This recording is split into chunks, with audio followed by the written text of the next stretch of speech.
स्वागत है आप सभी का। मैं छाया रावत कक्षा 11वीं हिंदी आरोह से मीरा के पद जो नरोत्तम दास स्वामी द्वारा संकलित संपादित मीरा मुक्तावली से लिए गए हैं उनकी व्याख्या करूंगी। तो आइए देखते हैं मीरा के पद। मेरे तो गिरधर गोपाल दूसरो न कोई, जाके सिर मोर मुकुट मेरो पति सोई। श्री कृष्ण की दीवानी मीरा सारी दुनिया के सामने अपने प्रेम को बेबाक व्यक्त करती हुई कहती हैं, मेरे तो केवल श्री कृष्ण हैं। मतलब मेरे तो गिरधर गोपाल, गिरधर और गोपाल श्री कृष्ण के दो नाम आए हैं। इसका मतलब है कि वो श्री कृष्ण पर को ज़्यादा महत्व दे रही हैं। तो मेरे तो गिरि को धारण करने वाले श्री कृष्ण गिरधर और गऊओं का पालन करने वाले गोपाल, और कोई दूसरा नहीं है। मतलब मेरा भाई माता पिता कोई भी इस संसार में नहीं है, केवल श्री कृष्ण ही मेरे अपने हैं।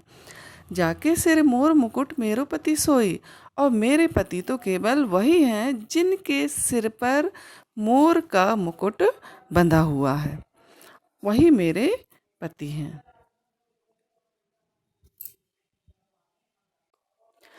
छाड़ी दई कुल की कानी कहा करी कोई, संतन डिग बैठी बैठी लोक लाज खोई। मीरा जी कहती हैं कि मैंने कुल की कानी अर्थात परिवार की मर्यादा, कानी यानी मर्यादा, मैंने परिवार की मर्यादा को त्याग दिया है। अब कोई मेरा क्या कर सकता है। उनका मतलब है कि मेरे रक्षक तो स्वयं श्री कृष्ण है, अब मेरा कोई क्या बिगाड़ सकता है।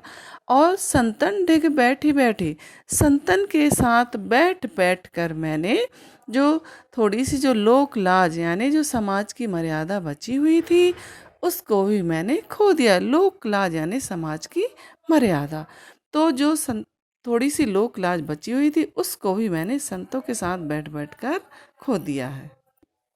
असुवन जल सींची सींची प्रेम बेली बोई, अबता बेली फैली गई आनंद फल होई। मीरा जी कहती हैं कि मैंने विरह के आंसुओं से यानी आंसू रूपी जल से सींच सींच कर इस प्रेम की बेली को बोया है। अब यह बेल फैल चुकी है और अब इसमें आनंद रूपी फल लगेंगे। अर्थात मैंने रो रो कर श्री कृष्ण के प्रेम को, श्री कृष्ण की भक्ति को प्राप्त किया है। अब मुझे इसमें आनंद की प्राप्ति होने लगी है। दूध की मथनियाँ बड़े प्रेम से बिलोई, दधी मथी घृत काढ़ी लियो, डारी दई छोई। मैंने दूध में मथानी डालकर बड़े प्रेम से उसे बिलोया है, उसमें से मैंने मक्खन तो निकाल लिया है, अब छाछ बची है उसे जो चाहे पिए। इसका तात्पर्य यह है कि मैंने संसार का चिंतन मंथन करके यह पाया है कि भगवत भक्ति, श्री कृष्ण की भक्ति ही संसार का सार है, अर्थात घृत है। उसी को मैंने अपना लिया है, उसी घृत रूपी भगवत भक्ति को मैंने अपना लिया है और सांसारिकता को त्याग दिया, अर्थात संसार रूपी छाछ को मैंने त्याग दिया, क्योंकि यह संसार जो है वो निस्सार है, उसे जो चाहे अपनाए, मुझे इसमें कोई लेना देना नहीं है।